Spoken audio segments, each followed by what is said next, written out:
Okay, so we are here with Dhyana from Rochester, New York, and maybe we can start by you telling me about the first time you met Babaji, or how you were introduced to Babaji. I was introduced to Babaji. I became aware of him through my brother, Janaki Prasad, who lived in California and had read Autobiography of a Yogi, and Babaji came to him in a dream. He went to India, and he was in a hotel in Delhi, and a strange Indian man knocked on the door and said, "I'm here to take you to Babaji." When he returned, he came to visit me in Nova Scotia, where I was homesteading with my former husband. At that point, I knew nothing about gurus or chiropractors or whatever, and he told me the mantra Om Namah Shivaya and wrote it on my refrigerator and my telephone book. And when I planted my organic garden, I chanted Om Namah Shivaya to Beatles tunes, and we had a drought that year, and everyone's garden died, and mine was prolific. And my heart chakra opened up, which I didn't know what that was. So the children's father agreed to take care of our two babies, and I went off to India. And I met Babaji for the first time in Chilianola, and there were several hundred Indians and Westerners. And the minute I opened the door and came in, and he was sitting there on the tiger, I just fell into a full prana and started sobbing for 48 hours. And then when I came up to him the next day to ask if I could go to Haidakhand, he simply said, "Beta?" And yes, I was millions of lifetimes better.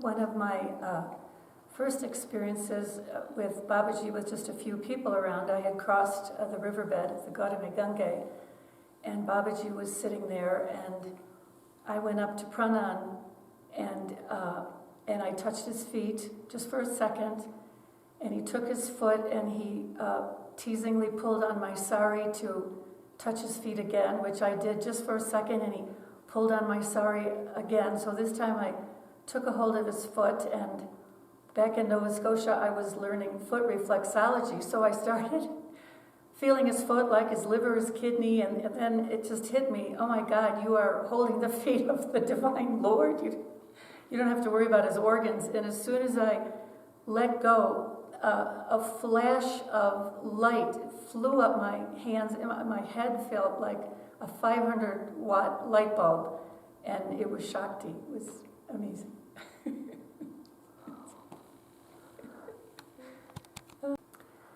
Every morning, you woke up at 3 a.m. in Haidakhand to bathe in the riverbed. I was always there in October.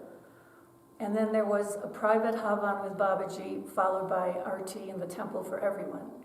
If you wanted to attend the Havan, you had to ask permission of Babaji the night before. So I got up the courage to ask him, and he said yes. And the following morning, I came to his private Havan. And there were all these men, Laknath, Hari Govind, Radhesham, Babaji's male tribe, so to speak, that followed him everywhere. And I thought I must have been mistaken, that I thought it was the wrong morning.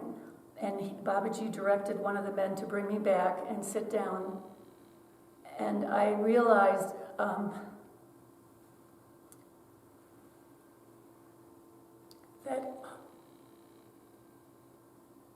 that all the shame of being raised a Christian woman, where Eve ate the bad apple, just dissolved, and that I was just as compassionate and just as strong and just as devoted and hardworking as any of these men. And for a 32-year-old American woman to receive this teaching was profound.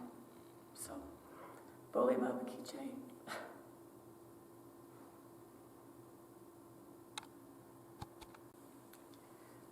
One of the most amazing experiences of being with Babaji is there's constant drama going on around him.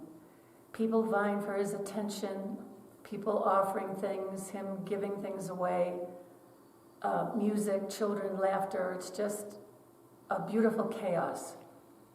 But on several occasions I would have an experience like the one I'm going to share, where he was down in the riverbed and there were maybe a couple dozen devotees around.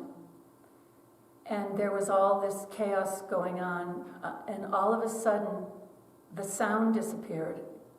And I looked, and there were two other men on either side of me, and we were receiving a teaching. And behind Babaji was a bird that was killing a moth, and the moth was in perfect ecstasy. And the lesson which would help me in my future work of helping people pass into spirit and being profoundly ecstatic was just a wonderful teaching. So, Bole Baba Ki Jai.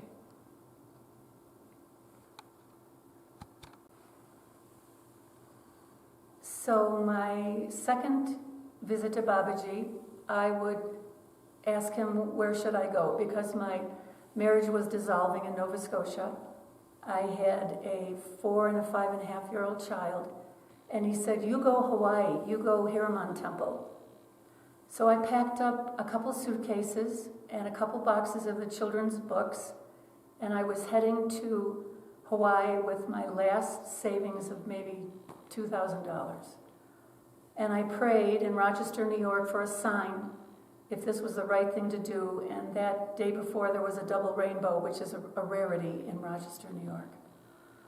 So I went with the thought that I would dance around this beautiful temple in long gowns and chant, and we got there, and Hiraman had said it only rains at night. So we got there, and it rained for 90 days, night and day, and there were no windows in the ashram house. We slept under mosquito nets, and the temple was empty and filled with people's bicycles. So there was my karma yoga to set up the temple, to start doing puja, to learn to play the harmonium, to grow a garden, and to help be a part of a beautiful community of people. It was just amazing. So, karma yoga, karma yoga, karma yoga.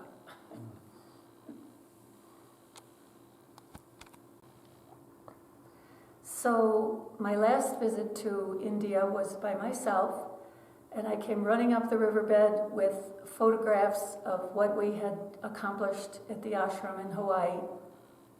And there was Babaji, and the minute I gave him the photographs, he just tossed them in the air. And the teaching was, it's all who you've become, not what you've done. And the night, I was there for maybe 2 or 3 weeks, and the night before I left, he gave me such love and grace and beauty that I knew it would be the last time that I would see him in the physical form. Bole Baba Ki Jai. Until I got to Crestone.